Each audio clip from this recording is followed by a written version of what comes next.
Legends throughout the world have spoken of a race of giants that once walked the earth. The Holy Bible speaks about the offspring of the sons of God and the daughters of man. It is believed by some that these were the Nephilim, theorized to be gigantic in nature. Arguments have risen in the theological community for centuries as to what the Nephilim were, or if they were indeed the giants that seem to be described.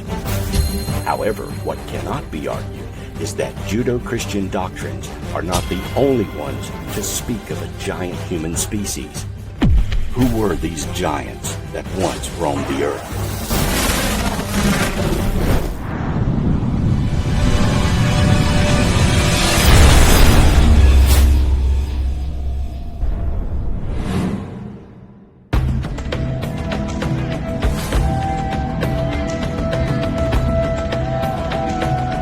Before the Bible was even conceived of, there were oral histories passed down from generation to generation in Mesopotamia, Greece, Rome, Egypt, as well as America. Most of these legends speak of powerful gods and goddesses that were larger than life. History has relegated these legends to the myth status, and they are not seen as actual historical accounts. However, it is noteworthy that there were many of these legends all over the world at one point. How did so many different cultures who had nothing to do with each other end up with similar stories of giants? And is there evidence of the existence of giants available today? The legends of giants in Mediterranean countries were probably the most widely known and discussed.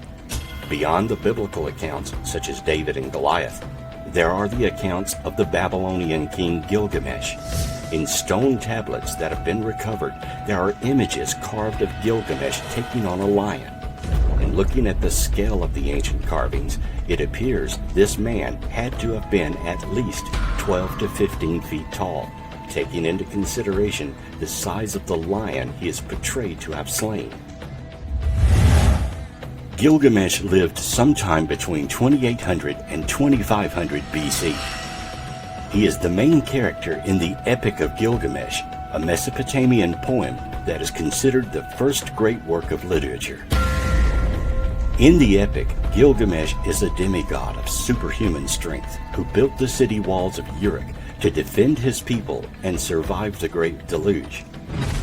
According to the Sumerian king list, Gilgamesh ruled his city for 126 years. Fragments of an epic text found in Maturin, the modern Tel Haddad, relate that at the end of his life, Gilgamesh was buried under the riverbed. It is generally accepted that Gilgamesh was a historical figure, since inscriptions have been found which confirm the historical existence of other figures associated with him, such as the Aga of Kish. If Gilgamesh was a historical king, he probably reigned in about the 26th century BC. Where did Gilgamesh come from? In the Qumran scroll known as the Book of Giants, the names of Gilgamesh and Humbaba appear as two of the antediluvian giants. Could Gilgamesh have come from Atlantis, or be a direct descendant of antediluvian kings?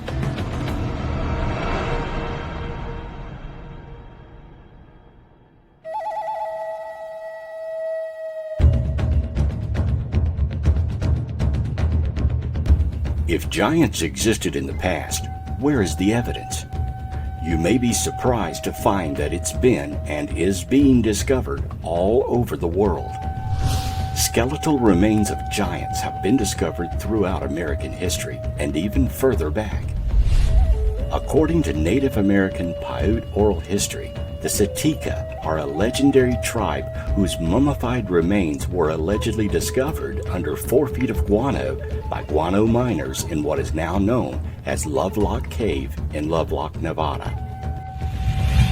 Several of the fiber sandals found in Lovelock Cave were remarkably large.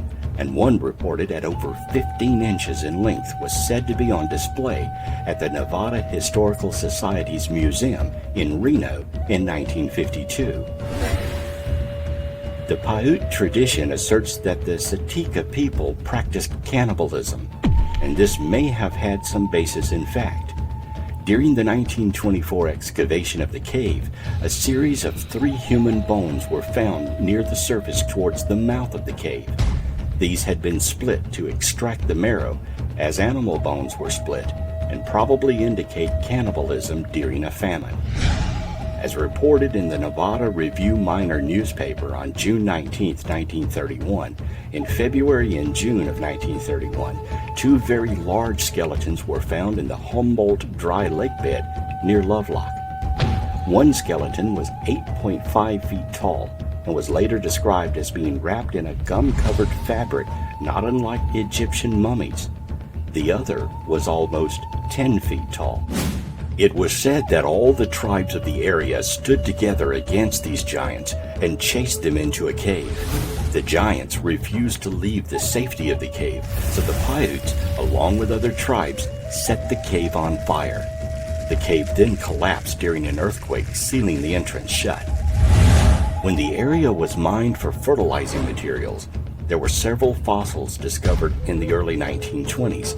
Along with those fossils were the well-preserved human-like skeletons, 1 male and 1 female. The female was over 6 feet tall, and the male was over 8 feet tall. Along with the discovery of the skeletons, there were many other artifacts found, including a circular calendar that had the number of days and weeks of a year etched into it. In 1931, 2 more skeletons were discovered in Lockport, Nevada, that measured from 8 to 10 feet tall.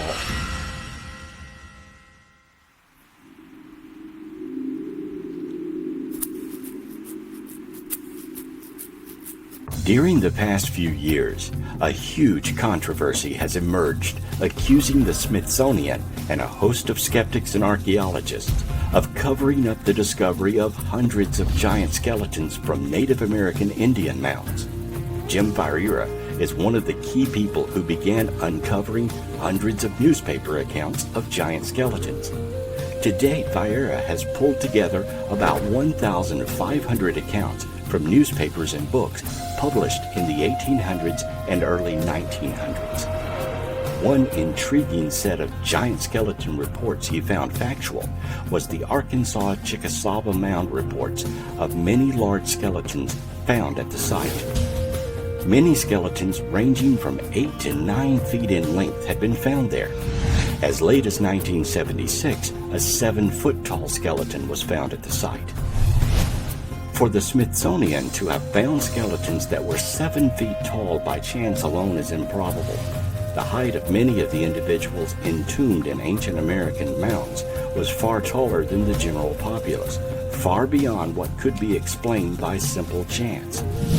Why would the Smithsonian cover up such a find? Skeptics have related that the disorder of giantism probably was the cause of many reports, but they actually cite no evidence for this assertion. It is a weak attempt to explain away and dismiss the issue. Giantism is exceedingly rare, so rare there is no actual evidential statistics for it. America has less than 100 cases of giantism recorded in its history. In fact, the overwhelming vast majority of tall people today who's reaching or approaching 7 feet do not have the disorder of giantism. The actual percentage of modern humans who reach 7 feet in height is 0.00007%. In the ancient world of America's mound builders, the percentage of the population that reached 7 feet in height would have been much lower. Skeptics claim that freezing and thawing make skeletons so big they might look like a giant. It was found to be completely wrong and baseless. Modern paleopathology texts and sources relate that buried bones that freeze can shatter, and most buried bones actually lose mass. They get smaller.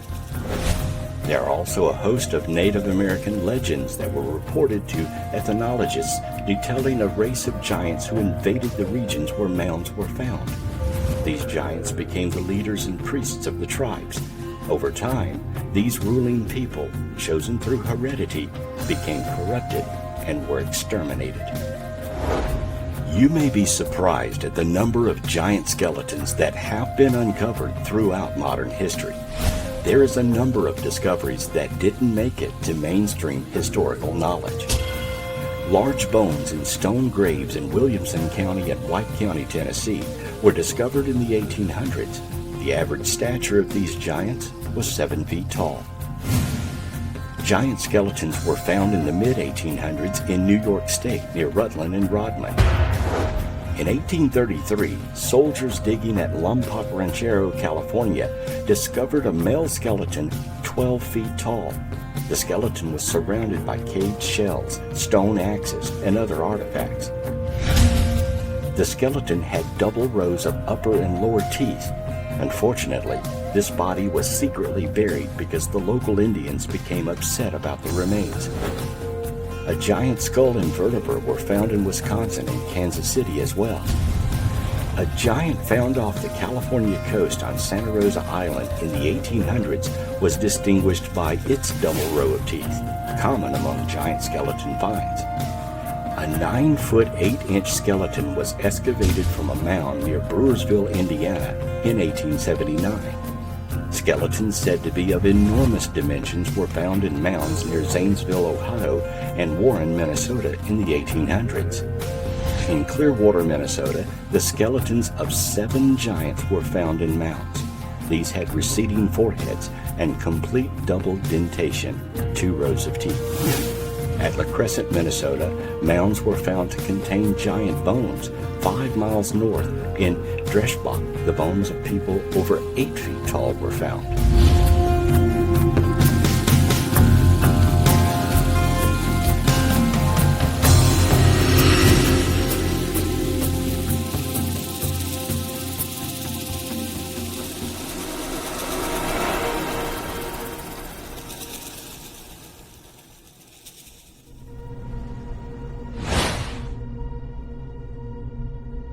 In 1888, 7 skeletons ranging from 7 to 8 feet tall were discovered. Though they may seem like a lot, near Toledo, Ohio, 20 skeletons were discovered with jaws and teeth twice as large as those of present-day people. The account also noted that odd hieroglyphics were found with the bodies. The aforementioned miners in Lovelock Cave, California, discovered a very tall red-haired mummy in 1911. A local native has a dress made from the hair of one of the giants from this area. In 1931, skeletons from 8.5 to 10 feet long were found in the Humboldt Lake bed in California. And in 1932, Ellis Wright found human tracks in the gypsum rock at White Sands, New Mexico. His discovery was later backed up by Fred Arthur, supervisor of the Lincoln National Park, and others who reported that each footprint was 22 inches long and from 8 to 10 inches wide. They were certain the prints were human in origin due to the outline of the perfect prints coupled with a readily apparent instep.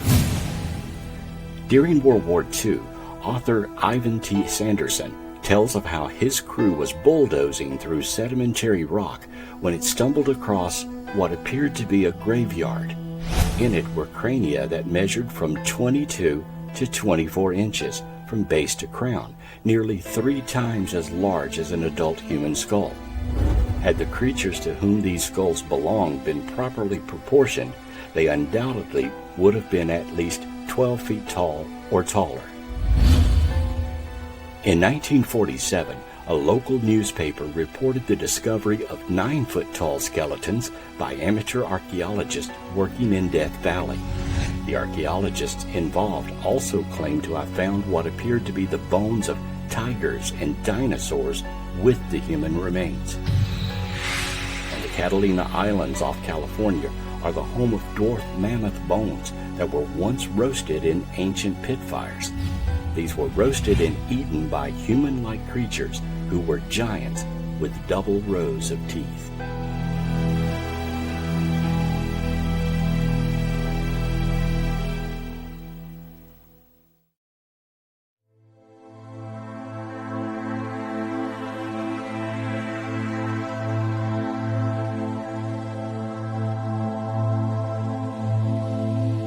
One fact that continues to surface in the discovery of giants is the reports of skulls having more than one row of teeth. According to a study on molecular genetics of supernumerary tooth formation, the cause of extra rows of teeth is genetic. Despite advances in the knowledge of tooth morphogenesis and differentiation, relatively little is known about the molecular mechanisms underlying supernumerary tooth formation. A small number of supernumerary teeth may be a common developmental dental anomaly, while multiple supernumerary teeth usually have a genetic component, and they are sometimes thought to represent a partial third dentation in humans. Mice, which are commonly used for studying tooth development, only exhibit one dentation, with very few mouse models exhibiting supernumerary teeth similar to those in humans. Activation of APC or forced activation WNT can signal results in multiple supernumerary tooth formation in both humans and in mice, but the key genes in these pathways are not very clear. Analysis of other model systems with continuous tooth replacement or secondary tooth formation, such as fish, snake, lizard, and ferret, is providing insights into the molecular and cellular mechanisms underlying successional tooth development and should assist in the studies on supernumerary tooth formation in humans. But scientists say this information, together with the advances in stem cell biology and tissue engineering, will pave ways for the tooth regeneration and tooth bioengineering. Though having two rows of teeth is not uncommon, the specific genetics of giants would probably be a specific trait to this line of human development. Along with the reports of double rows of teeth, extra digits in the hands and feet are sometimes reported. Along the Illinois River in a cave, a priest claimed he found prints in rock. The larger representation of the human foot was 14 inches and had 6 toes instead of 5. Morris's Universal Geography, according to the priest, gives this account of a number of tracks or foot impressions found in rocks in the mountains of Tennessee. Along these were a number of tracks representing human feet, and they uniformly had 6 toes on each foot.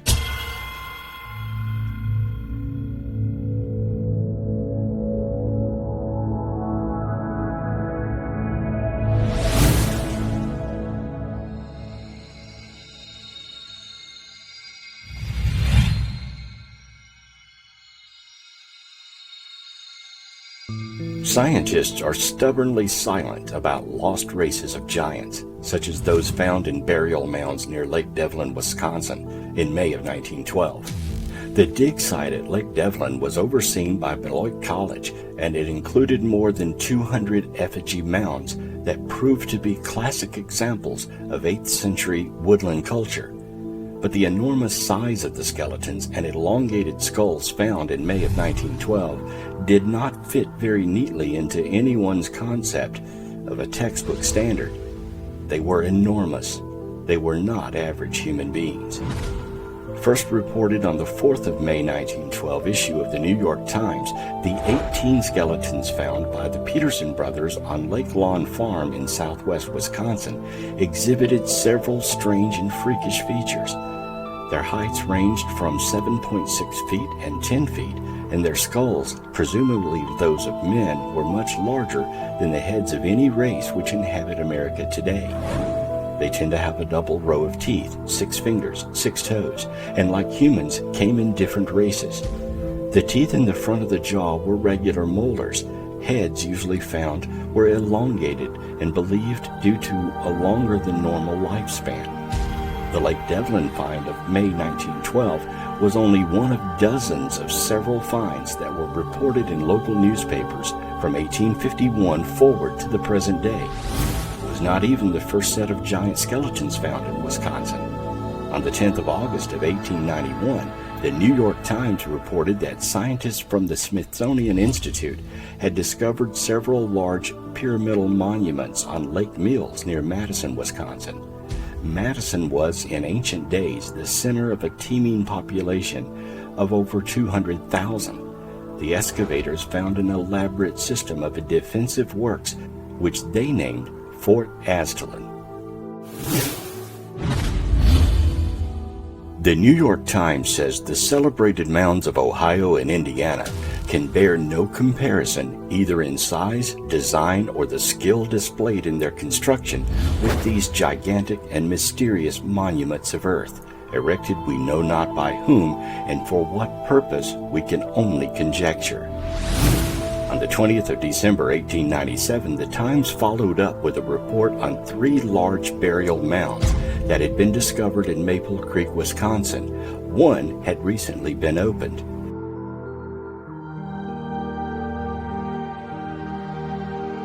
In it was found the skeleton of a man of gigantic size. The bones measured from head to foot over 9 feet and were in a fair state of preservation. The skull was as large as a half-bushel measure. Some finely tempered rods of copper and other relics were lying near the bones.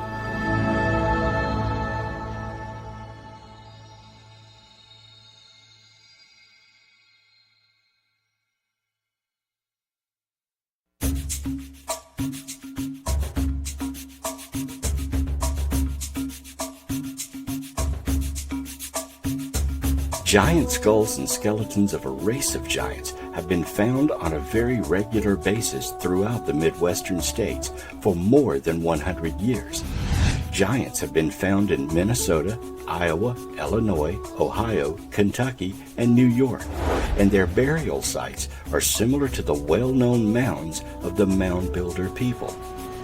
The spectrum of mound builder history spans a period of more than 5,000 years, a period greater than the history of ancient Egypt and all of its dynasties. Most scientists believe that we have an adequate historical understanding of the peoples who lived in North America during this period. However, the long record of anomalous finds like those at Lake Delavan suggest otherwise. The January 13, 1870 edition of the Wisconsin Decatur Republican reported that 2 giant well-preserved skeletons of an unknown race were discovered near Potsy, Wisconsin by workers digging the foundation of a sawmill near the bank of the Mississippi River. One skeleton measured 7.5 feet, the other 8 feet. The skulls of each had prominent cheekbones and double rows of teeth. A large collection of arrowheads and strange toys were found buried near the remains. While a normal-sized skeleton of a supposed mound builder is on display at the site of several large pyramidal monuments near Madison called Aztalan State Park, the Goliath remains of Wisconsin's giants have vanished, along with the hundreds of other discoveries throughout the Midwest. Why? Is there some conspiracy to hide these giant artifacts from the public? Giant skeleton finds have not made the local or national news much since the 1950s for the most part. It seems the opinion is that they fear that people would question evolution.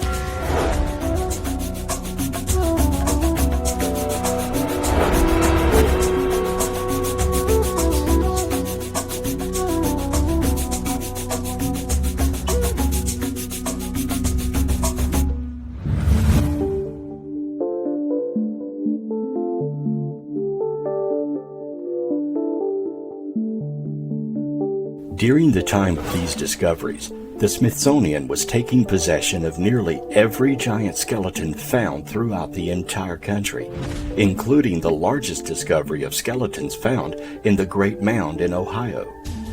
What the intent of the institution was for the giant skeletons has never been discovered, but several investigators today believe the Smithsonian was founded, at least in part, to take the skeletons and hide or destroy them, dumping some by the bargeful in the Atlantic Ocean. Why, one might ask?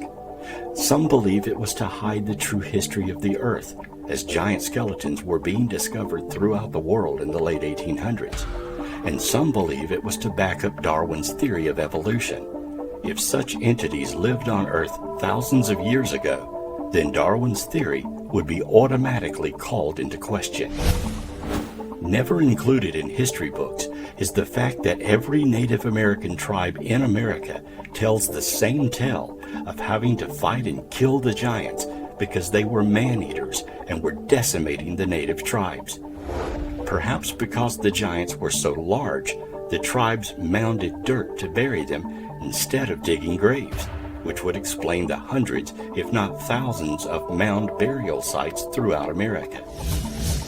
Giant skeletal remains have been found from Brooklyn, New York, to the Channel Islands off the coast of California. Most of the remains are mass burials with signs of violent death, as if a huge battle had been fought, then won, and the massacred buried deep in mounds to contain them. Most, if not all, of American history textbooks never mention Cahokia, America's greatest city for its time, a very large Indian trading city, 3.5 miles in size, on the site of where St. Louis now stands.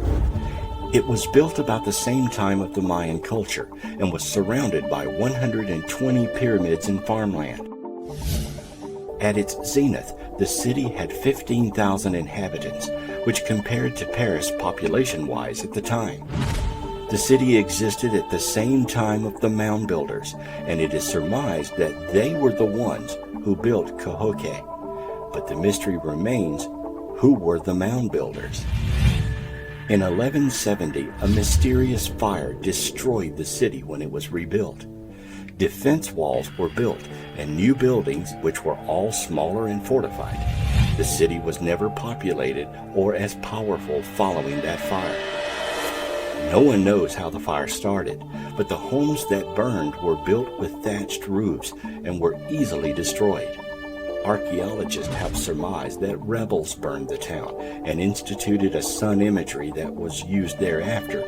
But if you put the pieces of this puzzle together, you might come up with an entirely different history. Considering the tales of modern Native Americans whose cultures related stories of the giants, you can imagine that they were the ones who burned Cahokia to destroy the giants within the city. When they rebuilt, the victorious Native Americans put up defenses and built much smaller homes to live in because they were not giants like their predecessors. The homes they built were more regulated in size and did not reflect the wealth and stature that the previous larger homes of the giants displayed.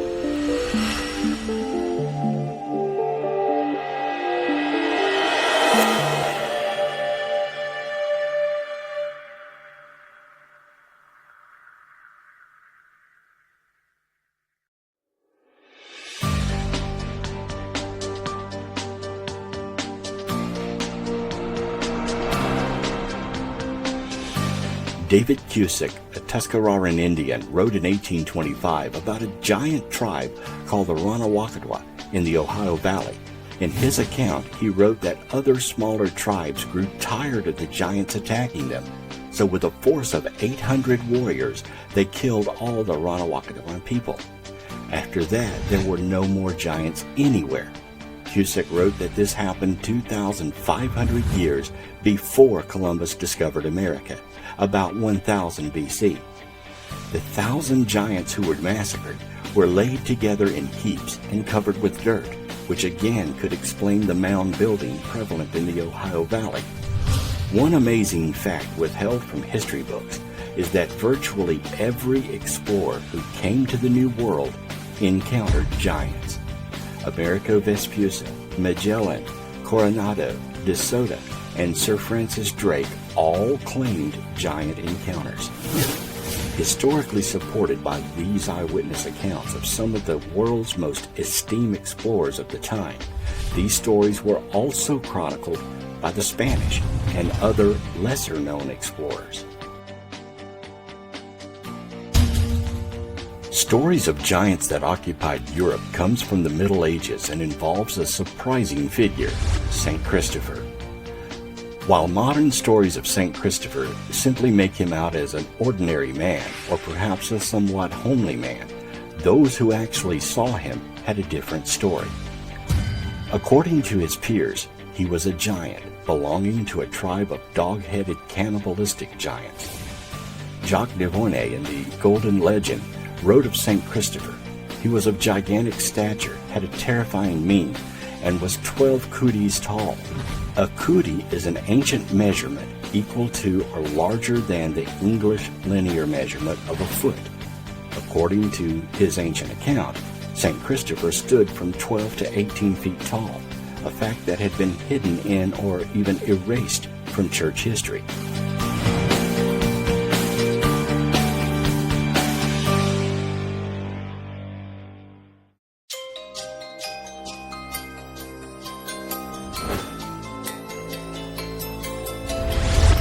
In humans, giantism is usually caused by a tumor on the pituitary gland of the brain. It causes growth of the hands, face, and feet. In some cases, the condition can be passed on genetically through a mutated gene. Many of those who have been identified with giantism have suffered from multiple health issues involving their circulatory or skeletal system. Hypersecretion of growth hormones causes giantism in children and adults. Reports of giantism exist throughout history, with some nations and tribes taller than others. The giants of Crete are listed in various historical sources, beginning with Titan, a Greek mythological giant, and including giantess, after whom giants and giantism are named. Rhodes is another island where giants were said to have lived, with the Colossus of Rhodes, a giant statue of a giant patron god Helios. Goliath, a giant mentioned in the Bible, was a Philistine warrior who was slain by David in a battle between the Israelites and Philistines. A member of Goliath's family is also recorded as having 6 fingers on each hand and 6 toes on each feet. The Nephilim, who are generally accepted to be giants, were the offspring of the sons of God and the daughters of men before the deluge, according to Genesis. The name is also used in reference to giants who inhabited Canaan at the time of the Israelite conquest of Canaan, according to Numbers. A similar biblical Hebrew word with different vowel sounds is used in Ezekiel to refer to dead Philistine warriors. Cotton Mather believed that fossilized leg bones and teeth discovered near Albany, New York in 1705 were the remains of Nephilim who perished in a great flood. However, paleontologists claim these are mastodon remains.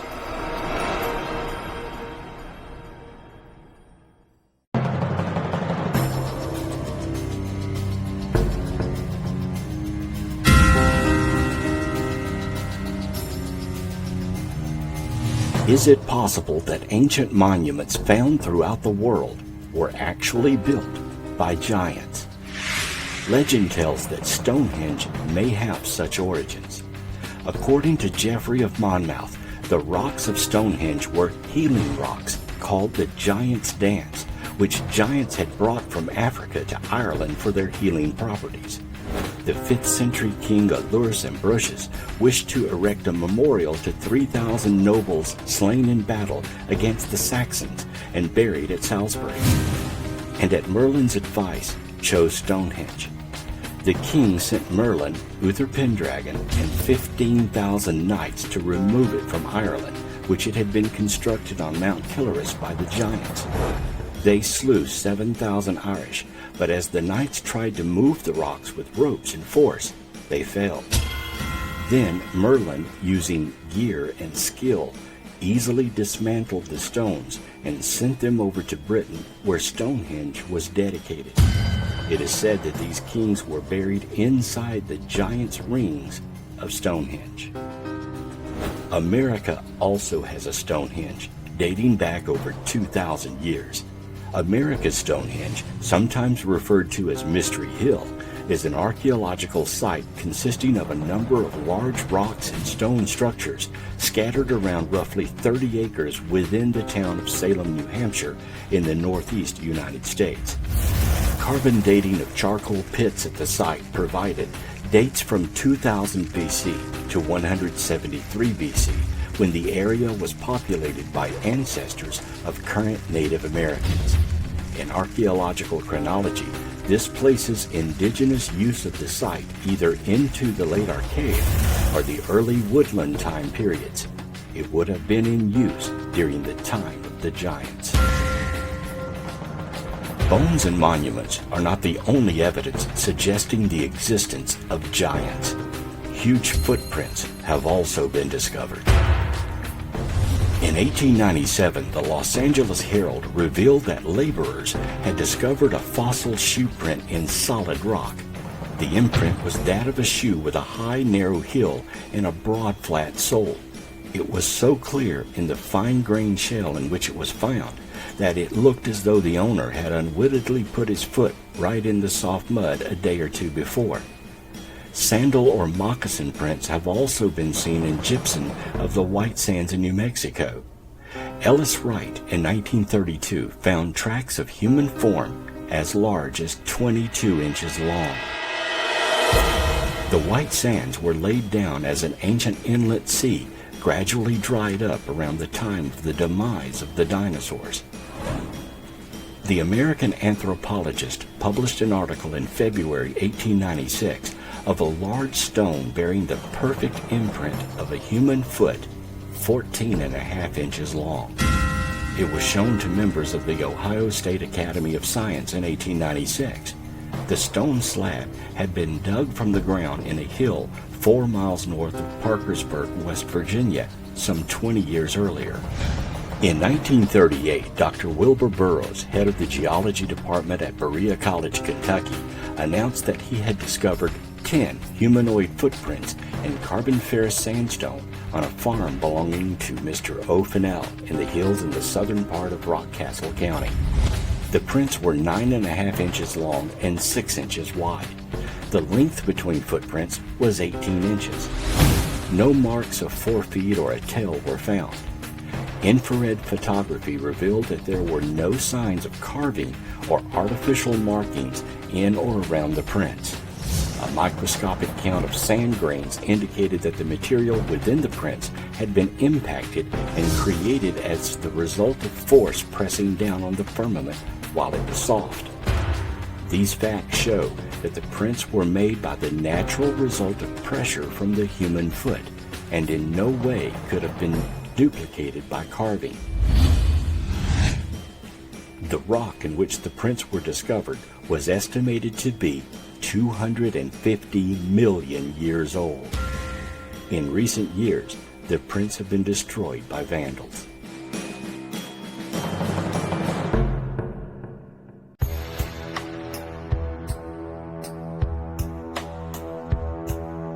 Giant tracks, seemingly made by a human being, were found by a government tracker in the Alcala Flats area of the Great White Sands, New Mexico in 1931. A year later, a party of 4, including O. Fred Arthur, supervisor of Lincoln National Forest, set out to investigate the tracks with the government trapper Ellis Wright as their guide. They found 13 imprints crossing a relic desert basin in the easternmost foothills of the San Andreas Mountains. Despite the great size of the tracks, the investigators were convinced they were human, for the prints were perfect, and even the insteps were plainly marked. Oval-shaped, the prints are 16 to 22 inches long and 8 to 12 inches wide, with a distance between strides of about 5 feet and a separation in width of 2 feet. In 1882, huge footprints, strongly resembling those of a human wearing shoes, were found in a layer of sandstone in the yard of the state prison near Carson City, Nevada, during digging operations. The prints were between 18 and 20 inches long and approximately 8 inches wide. The stride was about 3 feet, and the distance between the left and right tracks, the straddle, was about 19 inches. Since the size of the prints and the age of the rock at the layer they were discovered, 2 to 3 million years old, argued against a human or even a humanoid origin, the prints were ascribed to a more acceptable origin, the tracks of a giant ground sloth. It's thought that these animals could stand upright, but only by using their tails for additional support. However, no tail track was found at this site. It was also suggested that perhaps the animal was walking on 4 feet and that its rear legs were landing exactly in the tracks left by its front feet, thereby creating the impression of a biped.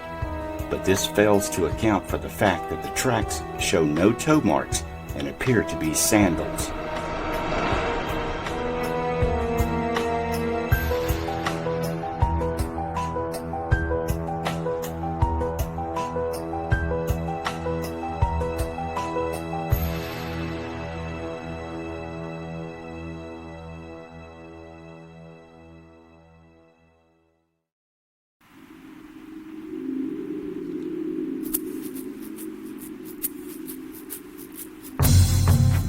What may well be the oldest fossil footprint ever discovered was found in 1968 by William J. Meister, an amateur fossil collector.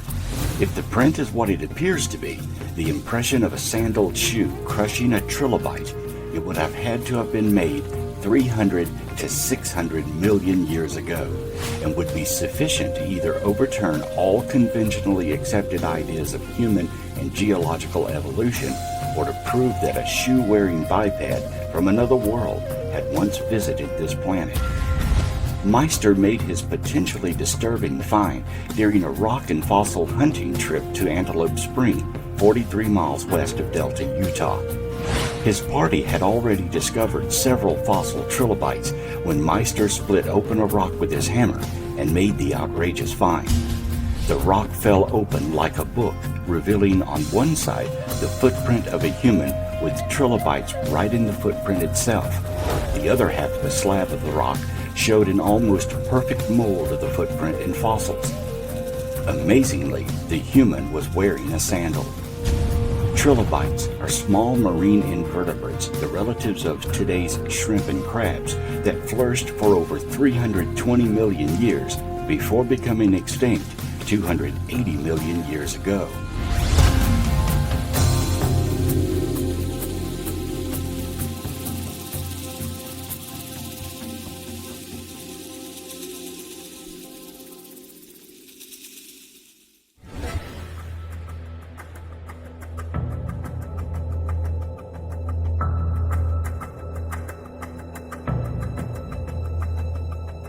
If giant footprints are not enough to convince even the most hardened skeptic, then giant tools and artifacts might not budge their restricted perceptions either.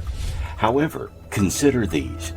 In June 1936, Max Hahn and his wife Emma were on a walk when they noticed a rock with wood protruding from its core. They took the rock home and later cracked it open with a hammer and chisel. What they found within seemed to be an ancient hammer. A team of archaeologists checked it and determined the rock encasing the hammer was dated back more than 400 million years. The hammer itself turned out to be more than 500 million years old, according to the same measurement. Apparently, it's so old that a section of the handle had begun the transformation to coal. The hammer's head, made of more than 96% iron, is far more pure than anything nature could have achieved without an assistance from technology. There have been a number of intriguing finds in Indiana over the years, including the discovery of 8 skeletons, one clad in copper armor, buried in a perfect circle. In 1888, the Logan Greys, a military group led by A.M. Jones, were conducting military exercises on a small island on Eagle Lake near Warsaw, Indiana. Under a flat stone, they discovered a hole that led to an entrance to a secret cave that was 25 feet long, 15 feet wide, and 8 feet deep. Inside was the skeleton of a 6'9" giant, buried next to a stream that led to what was called a sacred pool. In 1889, near Kewanna, standing stones were found on a mound, and underneath, another giant was unearthed. While in Whitlock, Indiana, another giant was found in association with a group buried in a seating position.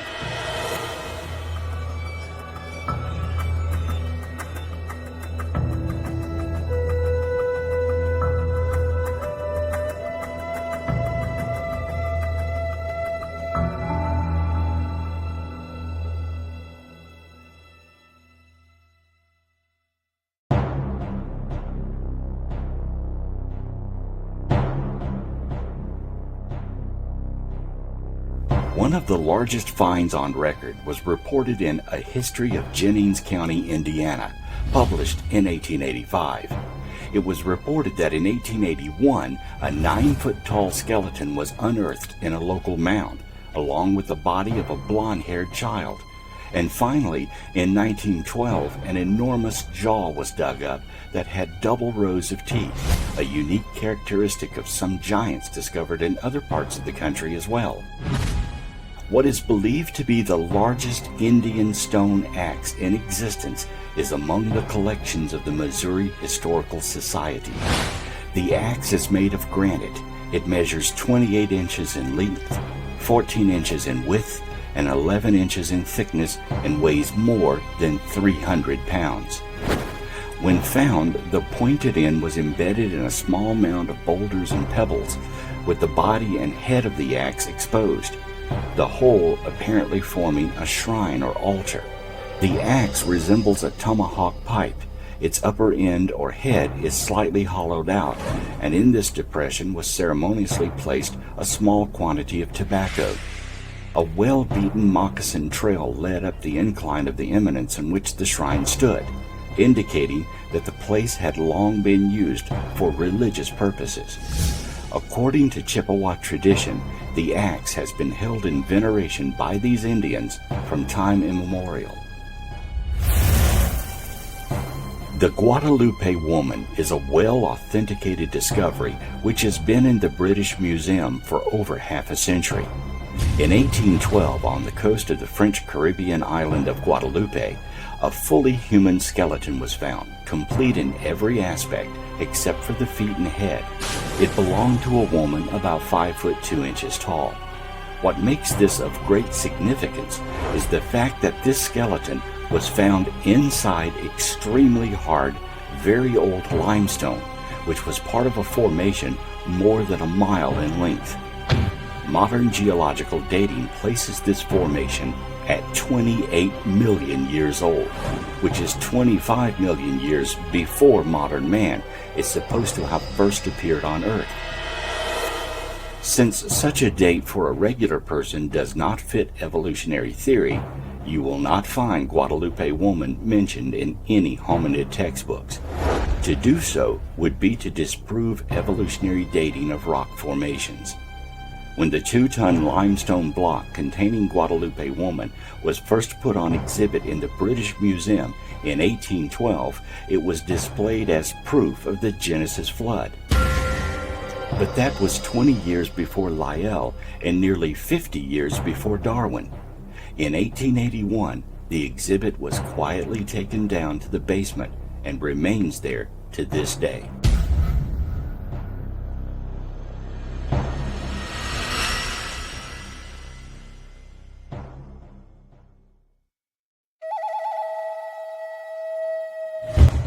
Many giant skeletons have been found in or near Native American mounds and burial places.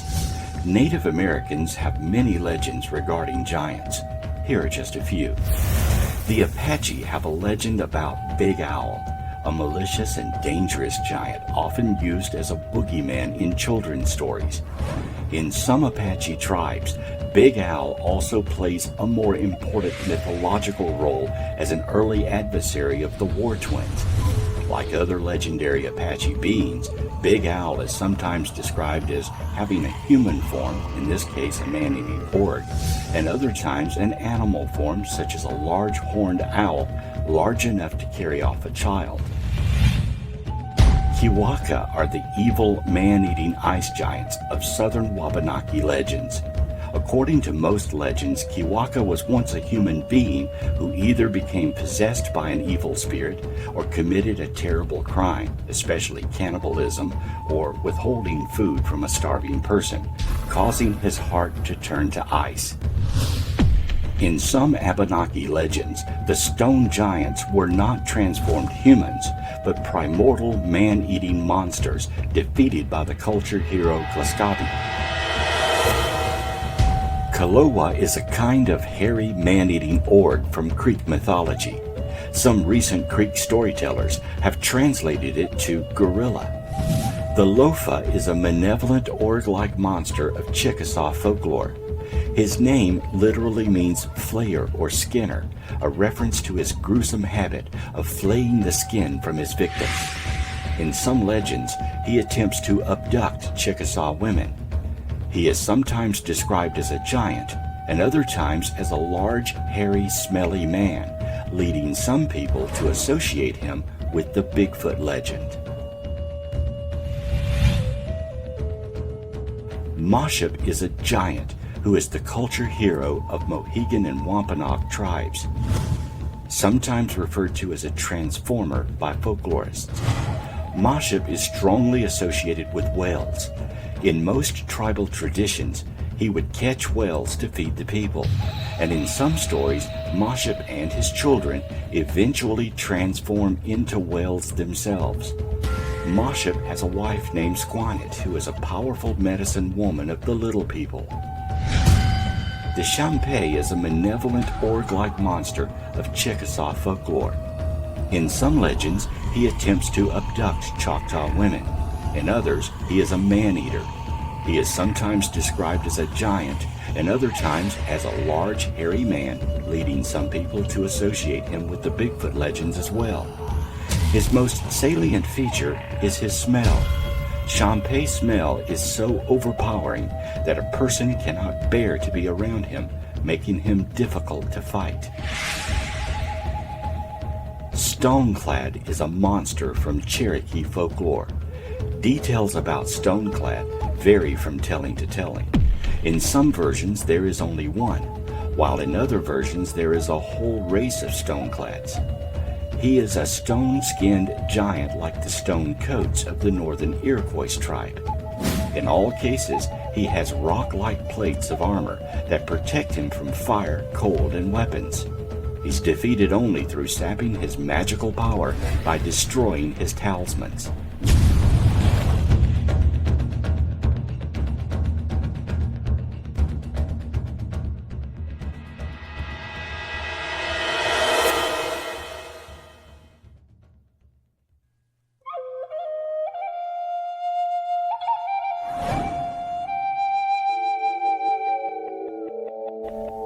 Of course, many native legends could simply be stories made up to keep children in line.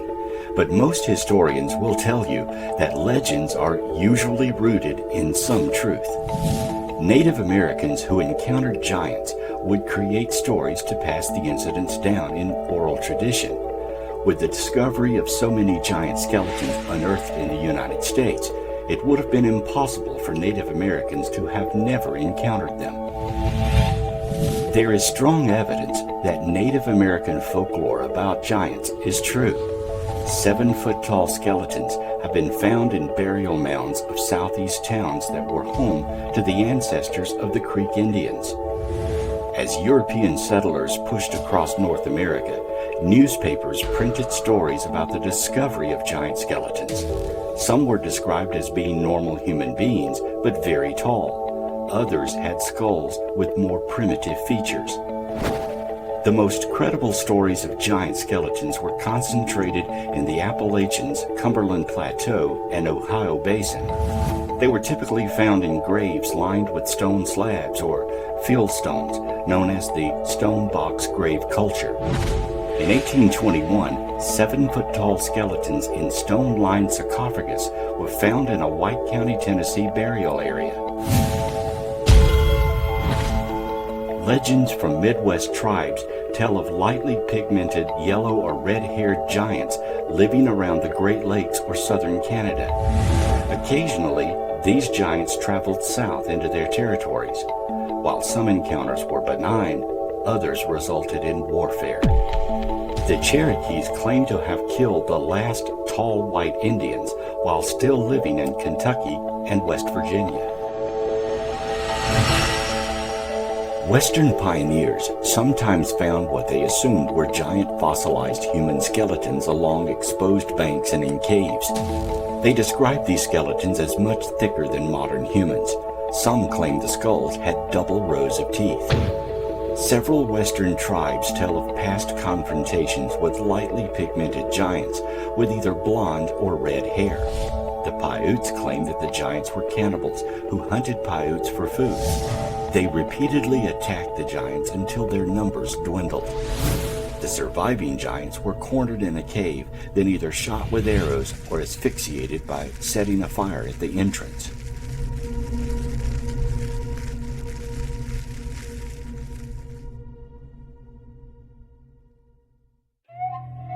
In 1754, George Washington was colonel of the Virginia colonial militia. When hostilities broke out with France, he supervised construction of Fort Loudoun in Winchester, Virginia. Laborers digging the fort's foundation uncovered a cemetery of 7-foot skeletons and what appeared to be Native American artifacts. The skeletons were viewed and reported by Washington. It is not known what happened to them. This discovery gives credibility to reports of 7-foot-tall skeletons discovered in West Virginia, Kentucky, southern Ohio, and southern Indiana. Thousands of years ago, giants roamed the West. Their crude camps and ferocious ways terrorized the early native settlers that had wandered across the land bridge into the North American continent and traveled south and westward into what later became the West and Great Southwest of the United States. Tribes still speak of these ancient days when their ancestors fought desperate battles against the marauding, loping giants, some towering 12 feet tall or taller, that roamed the land, viciously attacking settlements, brutally carrying off screaming women and wailing children for food.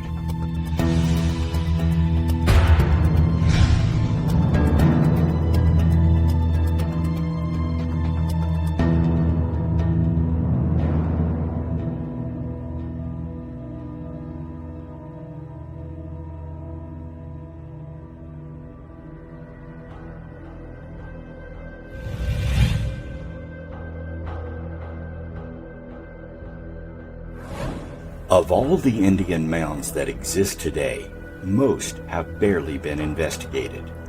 The few gigantic skeletons found in some have been dismissed or suppressed as aberrations. 10 and 12-foot humans do not fit dogmatic theories. Usually, when giant skeletons are found, they're laughed off as hoaxes. Unfortunately, orthodox science has too much to lose by investigating the mounds thoroughly. Archaeologists cannot deny that the mound builders are real. What they deny are the things sometimes discovered inside the mounds. Over the past century and a half, it's been revealed again and again that some of the mounds and the small pyramids are the burial grounds of huge men, often 8 feet or taller, that had a very sophisticated culture. Some of the giants have been found wearing intricate leather armor and have been buried with swords. One such giant was found near Spiro Mound in Oklahoma during the 1930s.